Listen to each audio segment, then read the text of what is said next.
Hello everyone and welcome back to another very important video from chapter 2 sexual reproduction in flowering plant। आज हम बात करने वाले एक बहुत ही ज़्यादा सिंपल टॉपिक के बारे में and this is the last topic from male reproductive system in case of angiosperms और in case of flowering plants. So basically आज हम बात करेंगे about the pollen allergies. Pollen से होने वाली जितनी भी एलर्जीज हैं उनके बारे में हम बात करने वाले हैं। पॉलन को किस तरह से यूज किया जाता है एज अ फूड सप्लीमेंट्स के तौर पर and what is the pollen viability, ठीक है, और what is the active period of different kind of pollens which are found in different species, इसके बारे में भी हम बात करने वाले हैं। So I think that I can start this topic from pollen viability which is very important to understand. So हम स्टार्टिंग करते हैं वायबिलिटी से। So what is viability basically? It is the activeness of pollen grain and it is the time gap up to which it can fertilize with the ovule। यानी कि जाहिर सी बात है ये वो टाइम है जब तक कि pollen एक्टिव रहता है। It means if this is the anther and this is the bilobe, this is the filament and this is bilobed anther and these are the pollen grain और ये आपका stigma, style and ovary, it means female reproductive organ, ठीक है। तो यहाँ पर हम लोग बोल रहे हैं कि एक टाइम जब तक ये पॉलन एक्टिव है for fertilisation. If I will say that the viability of these pollen grain is 30 minutes, ठीक है, and it will end this pollen has reached to the stigma in one day, then it will not be able to fertilize the female gamete at all, because जो इसकी viability या active period था वो 30 minute था और ये stigma तक पहुंचा है पूरे एक दिन में, तो ये अपनी वायबिलिटी जो है लूज कर चुका होगा। Now it is no more active to fertilize the female gamete at all, इसे हम बोलते हैं viability. Okay, if the viability of this pollen grain let's say 35 minutes, ठीक है, and it reach to the stigma और the receptive surface in let's say 25 minutes, then it can surely fertilize that. So ये वो time है जिससे पहले किसी भी पॉलन ग्रेन का फीमेल रिप्रोडक्टिव ऑर्गन स्टिग्मा या रिसेप्टिव सरफेस तक पहुंचना नेसेसरी है, ठीक है। So not all the pollen grains reaching the stigma can fertilise it. सभी जो पॉलन ग्रेन्स है स्टिग्मा तक पहुंचते हैं वो फर्टिलाइजेशन नहीं करते हैं, because it totally depend upon whether the pollen is compatible और नॉट, ठीक है। यानी कि this particular female has right और it basically makes a decision whether she wants that kind of pollen or not। अगर ये समझते कि pollen इनकम्पेटिबल है या उसके काम का नहीं है या कोई अच्छे करेक्टर नहीं दे पाएगा या फिर कोई वेरिएशंस नहीं दे पाएगा, then she will reject the pollen। So she have all the basic rights for them। तो जरूरी नहीं कि हर pollen जो आया वो एक्सेप्ट हो जाए, क्योंकि एक दो कंपेटिबल इश्यू हैं, ठीक है, जो चेक होंगे उसके बाद ही pollen अंदर जाएगा। दूसरी बात ये भी डिपेंड करता है कि जो पॉलन है वो वायबल है या नहीं है, which basically depend upon various conditions like temperature, humidity, plus it depend upon species of pollen, कि जो पॉलन है वो किस स्पीसीज का है। समझ लीजिए कि आपका जो पॉलन है वो राइस या व्हीट स्पीसीज से बिलोंग करता है, तो इनकी जो वायबिलिटी टाइम पीरियड होता है दैट इज 30 मिनट, ठीक है। अगर इस 30 मिनट्स के अंदर पॉलन जो है स्टिग्मा तक पहुंच जाए तो इट विल जर्मिनेट, ठीक है, इट विल बी फर्टिलाइज। लेकिन अगर ये 30 मिनट से ज्यादा टाइम में पहुंचेगा तो it will not fertilise the female gamete, क्योंकि जो इनकी वायबिलिटी है वो जा चुकी होगी, ठीक है। तो जो पॉलन वायबिलिटी है वो क्या है, वो एक्टिव टाइम पीरियड किसी भी पॉलन का जिसके दौरान उसको फीमेल रिप्रोडक्टिव ऑर्गन तक पहुंचना ही पहुंचना है फॉर फर्टिलाइजेशन।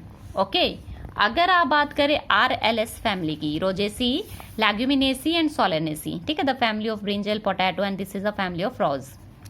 तो जो इनकी वायबिलिटी टाइम पीरियड होता है दैट इज 4 मंथ्स, ठीक है, but it varies sometimes, it may be 2 months और 3 months also। there is a range because of temperature and humidity of a place play a very important role। so RLS जो है month तक की भी viability देता है, ठीक है। so viability is a variable term, it cannot be decided on 2-3 species only। मैं ये नहीं कह सकती कि राइस की जो वायबिलिटी है वो 30 मिनट्स है तो आपके मक्के की भी होगी। It totally depends on the condition where the things are grown, ठीक है। So this is the pollen viability. All right, now second important thing that you can make your pollen viable for very long time. जैसे कि हम semen को, sperms को store करते हैं liquid nitrogen में at the temperature of -196 degree Celsius, similarly we can also preserve our pollen in same condition and that will be called as the pollen bank. Okay, pollen bank में आपके काफी सारी species के pollen इकट्ठे हो सकते हैं। The temperature is what -96 degree Celsius in liquid nitrogen, जहां पर आपकी जो पॉलन्स है उनकी एक्टिविटी लॉस नहीं होती। Third most important thing, the same kind of approach can be use to preserve seeds, ठीक है। हम सेम काइंड ऑफ अप्रोच जो है सीड्स को भी प्रिजर्व करने के लिए यूज कर सकते हैं। सो हम सीमन को, पोलन को और सीड्स को भी प्रिजर्व कर रहे हैं. This is the basis of viability, that it can be of several months, several days, months, ठीक है, और it can be of several years. हम काफी साल तक जो है पॉलेंस को प्रिजर्व कर सकते हैं. किसी भी पॉलन को अगर हम चाहे, ठीक है, उसको लिक्विड नाइट्रोजन में -190 डिग्री सेल्सियस पर रखें तो उसकी जो वाइबिलिटी होगी, जो एक्टिवनेस होगी, वो लूज नहीं होगी. ठीक है ना. अगर हम बात करते हैं एलर्जी की, तो काफी सारे लोग हैं बहुत ज्यादा ससेप्टिबल होते हैं एलर्जी से. सभी को अलग अलग तरह की एलर्जीज होती है. आपने देखा होगा समटाइम जो अर्बन पीपल है वो अगर रूरल एरिया में आ जाते हैं तो वो अपना फेस कवर करते हैं, स्नीजिंग स्टार्ट हो जाती है, वाटरीज आई स्टार्ट हो जाते हैं. तो these are the common symptoms of allergy. ठीक है. अब किस किस तरह की एलर्जीज हो सकती हैं, किस किस तरह के तरीके की बीमारियां हो सकती हैं. First of all, what is allergy? The exaggerated response of the immune system to certain antigens present in the environment is called allergy. Okay, हमारे इन्वायरमेंट में कोई ना कोई एंटीजेंस प्रेजेंट होते हैं जिसके अगेंस्ट हमारा इम्यून सिस्टम रिस्पॉन्स कर रहा है, उसे हम एलर्जी कहेंगे. और जो सब्सटेंस है जिससे कि किसी को भी एलर्जी के सिम्टम्स शो होते हैं, दीज आर एलर्जेंस. ठीक है. तो यहाँ पर हमारे जो पॉलेंस है वो एलर्जेंस की तरह ही बिहेव करेंगे. तो किस तरीके की बीमारियां हो सकती हैं? The very first thing can be a basic allergy. Okay, here allergy is nothing but it can be the response of a body towards any foreign particle.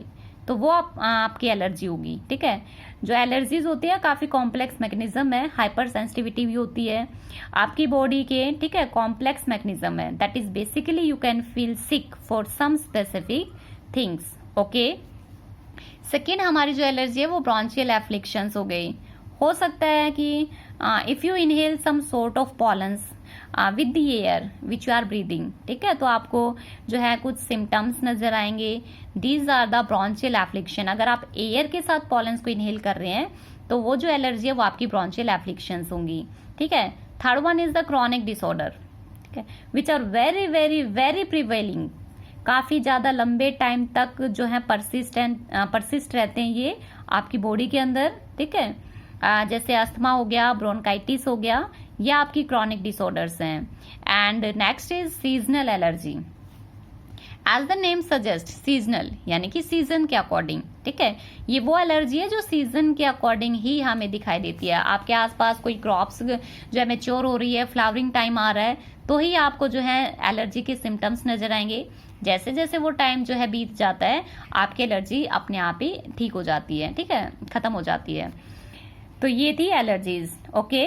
आपने हे फीवर का नाम भी सुना होगा, so you can search it. बहुत सारी चीजें हैं जिनसे हमें एलर्जीज हो सकती हैं. आपने सुना होगा किसी को फर्दर जूस पीने से एलर्जी है, किसी को मशरूम खाने से एलर्जी है. ठीक है. तो अलग अलग सोर्सेज होते हैं एलर्जीज के भी, जिससे हमारी जो बॉडी है वो इम्यून रिस्पॉन्स प्रोड्यूस करेगी. Next is the pollen grain use as food supplement. ठीक है.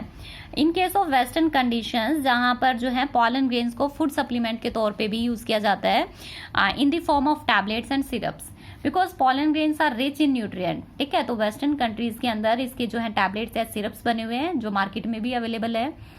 और परफॉर्मेंस जो होती है एथलीट्स की या रेस हॉर्सेस की, उनको इंक्रीज करने के लिए इसको यूज किया जाता है. ठीक है. अगर आपको कोई क्वेश्चन पूछता है कि आपके एनसीईआरटी बुक से कोई कमर्शलाइजेशन नाम बताओ जिसने कमर्शलाइजेशन में बहुत ज्यादा इंपॉर्टेंट रोल प्ले किया है, तो आपके एनसीईआरटी बुक में बॉक्स बना है बी पोलन का. ठीक है. उसके नीचे लिखा हुआ है इंग्लैंड. तो जो आपका इंग्लैंड था उसने कमर्शलाइजेशन में काफी रोल प्ले किया है. ओके, इसको याद रखना. ठीक है. तो ये जो है हमारा लास्ट टॉपिक था मेल रिप्रोडक्टिव सिस्टम का इन एंजियोस्पर्मिक प्लांट्स. और इस बहुत ही अच्छी यूनिट है. हर छोटी छोटी चीज़ों को हमें जो है डिटेल में क्लियर करते हुए जाना है. अगर आप बात करें इस यूनिट की, तो आपके AIPMT 2014 या 15 में, ठीक है, काफ़ी सारे क्वेश्चंस इस यूनिट से पूछे गए थे. तो I hope all the things are very clear to you, और काफ़ी डिटेल के साथ जो है आपको ये स्टडी करने हैं. ठीक है.